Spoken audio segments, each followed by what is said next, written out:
My name is Michael. I'm 52 years old, and 3 months ago I made a decision that shattered my entire in-law family, but gave me back the breath they had slowly taken from me. I never imagined that 10 years of hard work and quiet sacrifice would be repaid with a changed lock and the arrogance of a woman who believed my money was part of her personal inheritance. Imagine coming home from a business trip only to discover that the house you bought with your sweat, the same place where you plan to retire, no longer feels like yours because your mother-in-law decided her daughter needed a home more than you did. In that moment, as I stood there looking at my belongings stuffed into trash bags on the porch, I didn't yell. There was no scene, no dramatic confrontation. I simply pulled out my phone, opened my banking app, and cancelled the automatic mortgage payment on a property that legally was still in my name, but occupied by people who treated my generosity like entitlement. That was the beginning of a very long winter for them. I had given them a house as a gift, so I decided to let the bank handle the wrapping paper. Justice is best served with the quiet coldness of a bank statement that reads 0.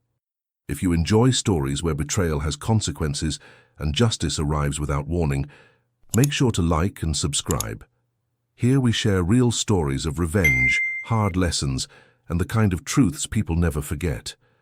To understand how we ended up standing on that sidewalk, staring at my own shirts piled inside plastic bags, you have to understand who I am.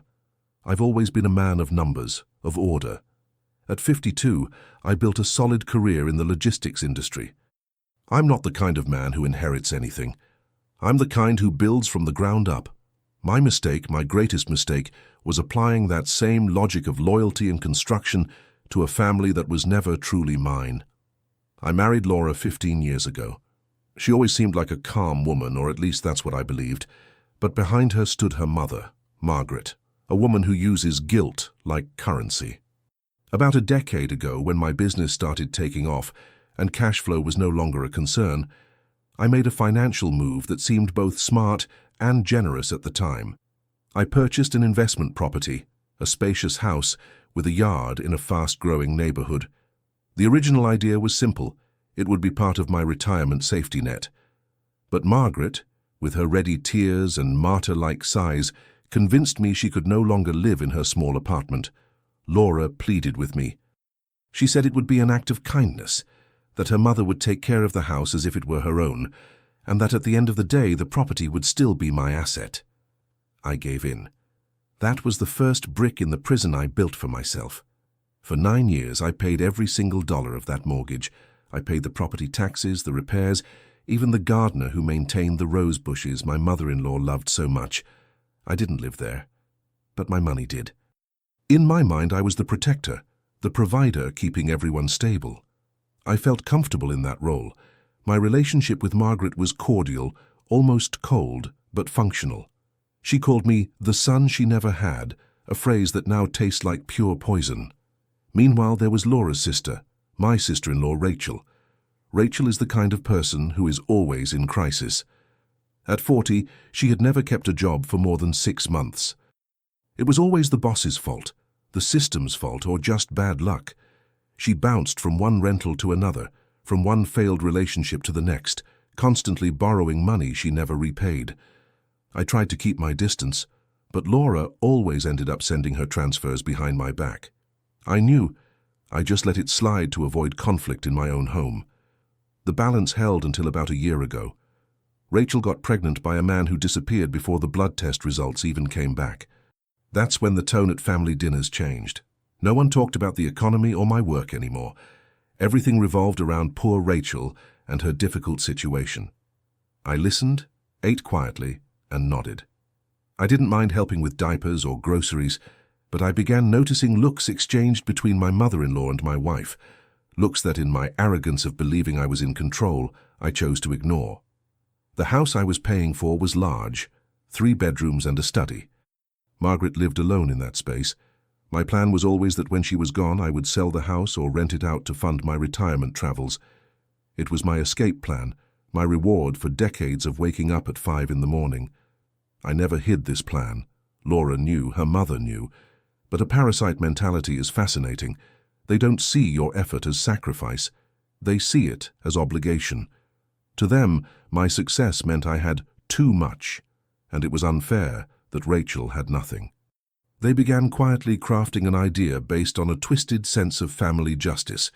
In their minds, the house was no longer a financial asset, it was family property. And in their logic, family included Rachel and her baby, but somehow excluded me as the owner. I kept working 12-hour days, traveling to inspect warehouses and closing deals, while they drank coffee in the living room I paid for, planning how to divide my sweat. I felt secure because the paperwork was in my name. The bank statements arrived every month, and I watched the equity grow. I believed I controlled the board. But I forgot that in a house full of traitors, the rules of the game aren't written on paper. They're written in silent conspiracies. I even convinced myself that Margaret respected me. Sometimes when I visited, she would serve me coffee and tell me how much she admired my discipline. Now I understand she was simply making sure the flow of money didn't stop while they finished sharpening the knife. I was the perfect provider, quiet, efficient, and trusting. I was at the peak of my life, my finances in order, and my family supposedly grateful. The stage was set for the most bitter fall of my life. Everything exploded on a Tuesday afternoon. I had just returned from a 3-day business trip, exhausted, my neck stiff from the flight with only one desire, to take a shower and sleep. When I arrived at my own house, the one I shared with Laura, I noticed an unusual silence. She wasn't there.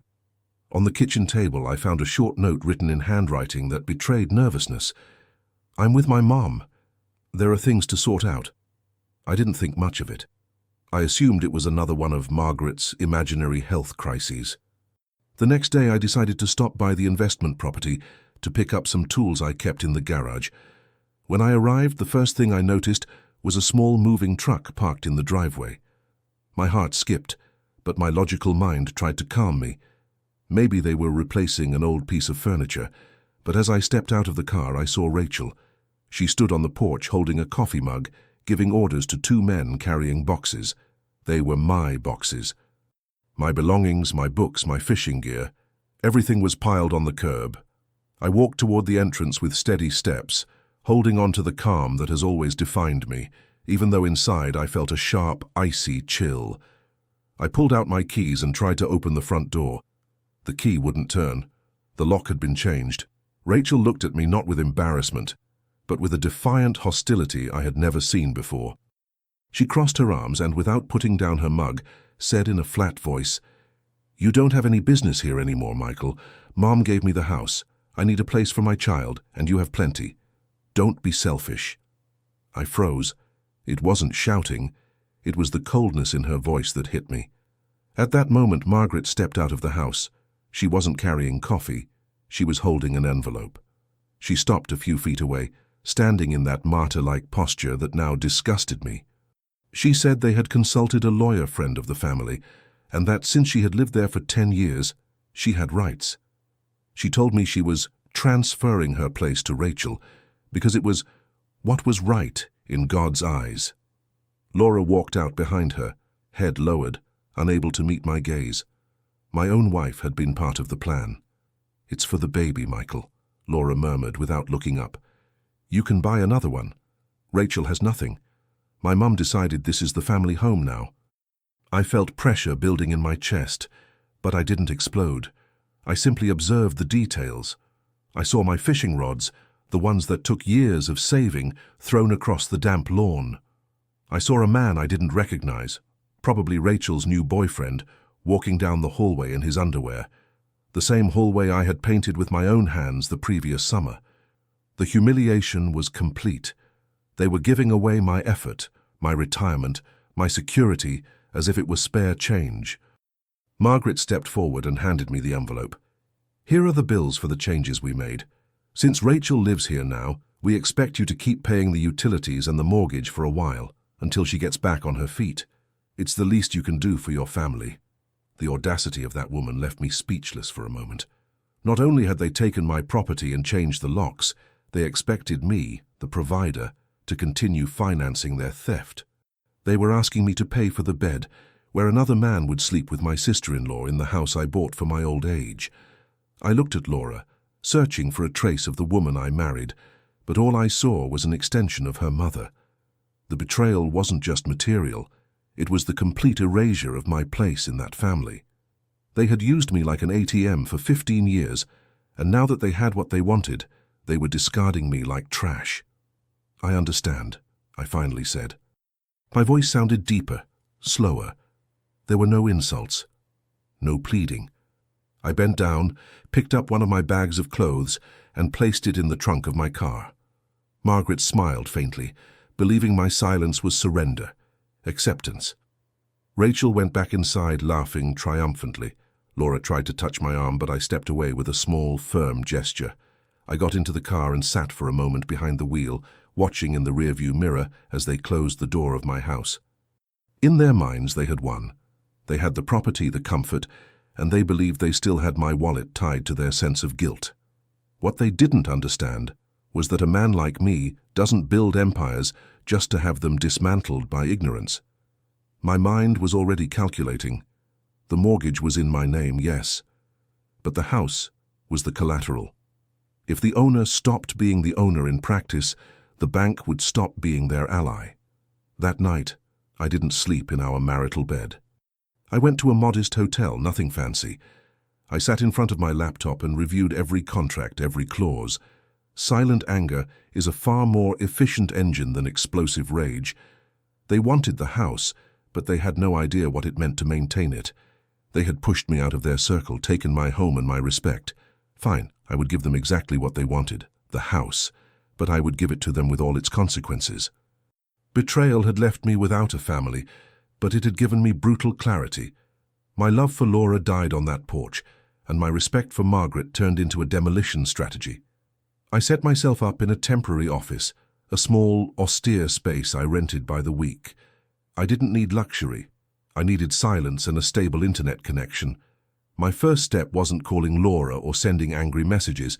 My first step was calling my attorney, a man named Mr. Carter, who is as cold as a block of marble and understands perfectly that in business and in resentment, emotions only get in the way of the process. We met at an anonymous coffee shop. I placed the documents on the table. I explained that my mother-in-law had convinced Laura that the house belonged to her through possession rights after living there for 10 years, and that they had moved Rachel in under a verbal agreement they invented themselves. Carter reviewed the paperwork, adjusted his glasses, and looked at me with a faint smile. He said that legally they were digging their own grave. Margaret had no lease, no title, nothing but my goodwill, and Rachel technically was an illegal occupant. "We could evict them in 6 months," Carter said. "No," I replied. "I don't want a long eviction. I want the house to stop being a prize and start becoming a sentence." My plan was more surgical. The mortgage had insurance clauses and automatic payments. The first thing I did was log into my online banking and unlink my primary account from the mortgage tied to that property. I didn't cancel it outright. I simply allowed the funding account to remain empty. I knew the bank would attempt to withdraw payment on the 5th of the following month, and I knew that when no funds were found, the notices would begin. But that was only the beginning. The house was in my name, and so were all the utilities: water, electricity, high-speed internet, gas. For years I had paid everything through automatic drafts. I spent an entire morning visiting each utility office. I presented my ID and requested full termination of all services.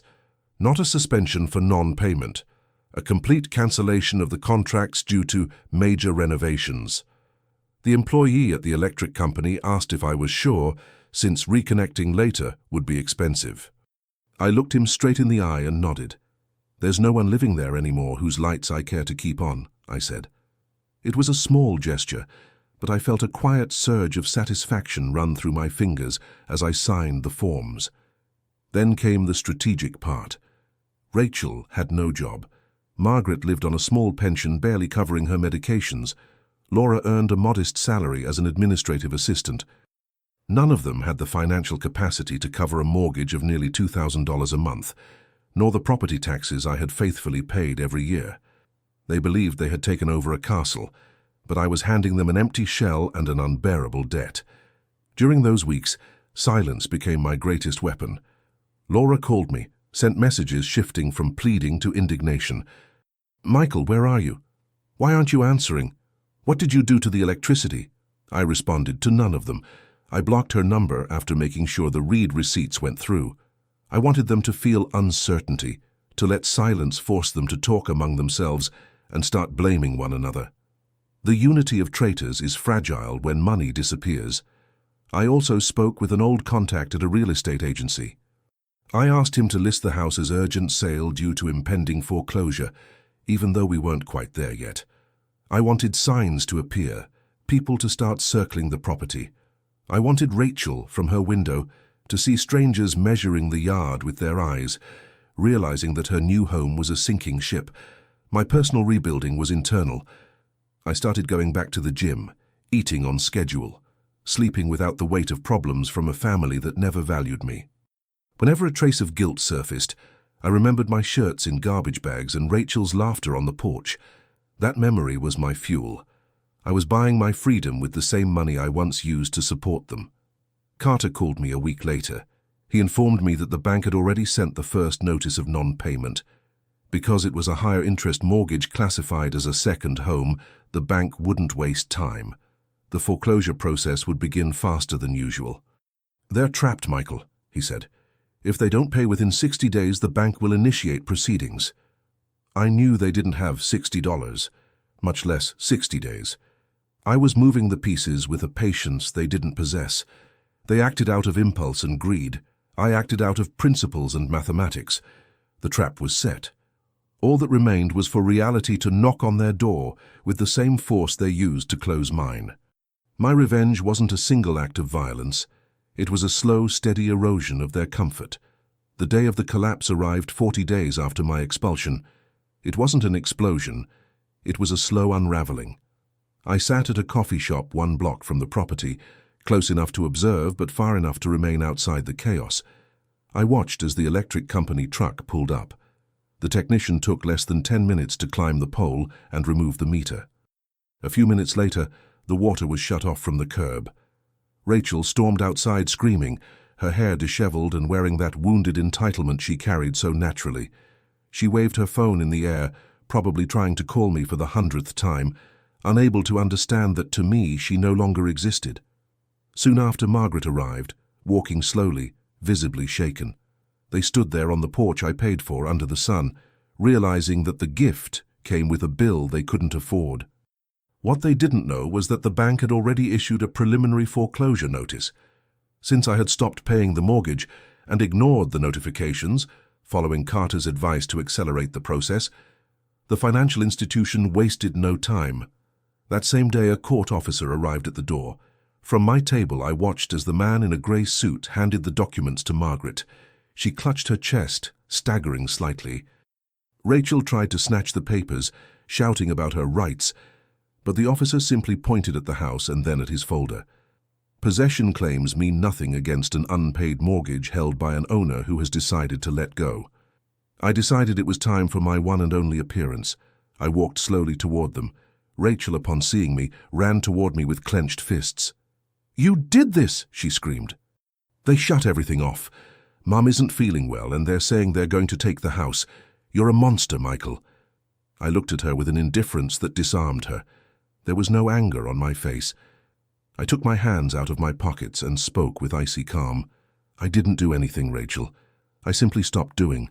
I stopped paying for the electricity you use, the water you bathe with, and the mortgage on the roof you decided to take from me. You said this was the family home, didn't you? Well, now the family has to handle the family debts. I'm no longer part of this circle." Margaret approached, crying, trying to use her old tactic of pity. "Michael, son, please. Rachel has a baby. You can't be this cruel. Give us the money to catch up. We'll pay you back."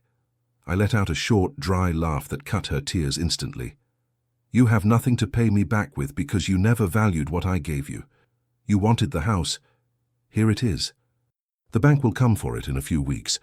I've already negotiated my exit from the debt through a partial deed in lieu arrangement. My credit will take a small hit, but my conscience is clear. You, on the other hand, have 15 days to leave before law enforcement removes you." Laura arrived at that moment.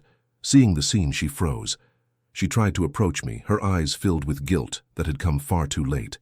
"Michael, let's talk. We can fix this. My mother made a mistake, but don't leave us out on the street." I looked at her one last time. It was strange, because in that moment I felt neither love nor hatred. I felt a deep, absolute emptiness. "Laura, the day you watched me carry my belongings out in trash bags and said nothing, that was the day you stopped having a husband. Today you only have a mother and a sister who will drag you down with them. Enjoy the house while you still have daylight, because that's all you have left." I turned and walked back to my car. Rachel began hurling insults, using the lowest words she could find, but her voice faded into the air. Margaret sat down on the steps, defeated, watching as the dream of living off someone else evaporated. My revenge wasn't taking the house, it was forcing them to face the reality of their mediocre lives without my support. As I drove away, I saw in the rearview mirror the court officer finishing posting the notice on the front door. The family property had become an unsolvable legal problem. I didn't recover the house, but I recovered my life. The bank would take the walls, and they would be left with the emptiness they dug for themselves. My plan had worked with the precision of a Swiss watch. Betrayal had been paid back with interest. 6 months have passed since I last set foot on that sidewalk. My divorce from Laura was finalized a few weeks ago. A swift and sterile process where there was nothing to divide except the ashes of a marriage that in hindsight had always been a one-sided transaction. She tried to claim a portion of my savings, but my attorney did an impeccable job demonstrating how my capital had been drained for years, supporting her family. In the end, she walked away with what she brought into the marriage. Nothing. Through mutual acquaintances, I learned that Rachel moved back into a tiny apartment in a rough neighborhood. Her grand plan of having a house without working collapsed as quickly as the power had been cut off. Margaret now lives in a rented room in the home of a distant relative who barely tolerates her. She no longer has the rose garden I paid for, nor the comfort of a spacious home. The bank eventually auctioned off the property. Sometimes I drive past that street and see a new family, people I don't know, trimming the lawn. It comforts me to know that someone who truly values the effort it takes to own a home is now enjoying those walls. Many people might think I was cruel. They'll say that leaving an elderly woman and a pregnant daughter on the street is heartless, but those are people who have never been betrayed by those to whom they gave their entire lives. I didn't put them on the street. Their greed did. I simply removed the artificial support that allowed them to live a lie. Loyalty isn't a suggestion. It's an unspoken contract, and they broke every clause. I've learned that emotional intelligence isn't about always forgiving. It's about knowing when to walk away with dignity. I don't feel joy at their misery, but I feel immense peace knowing that my money no longer funds their entitlement. I now live in a modern apartment. Small, but mine in every sense of the word. No one has spare keys. No one plans behind my back how to divide what I've built. I am once again the owner of my destiny, and that is worth far more than any property. Sometimes the best revenge isn't revenge at all. It's simply letting gravity do its work. It's watching life collect its debts from those who believed they could build their happiness on someone else's ruin. Moral justice isn't always pretty, but it is always precise. If this story felt as intense to you as it was for me to live through it, leave a like and tell me in the comments what you would have done.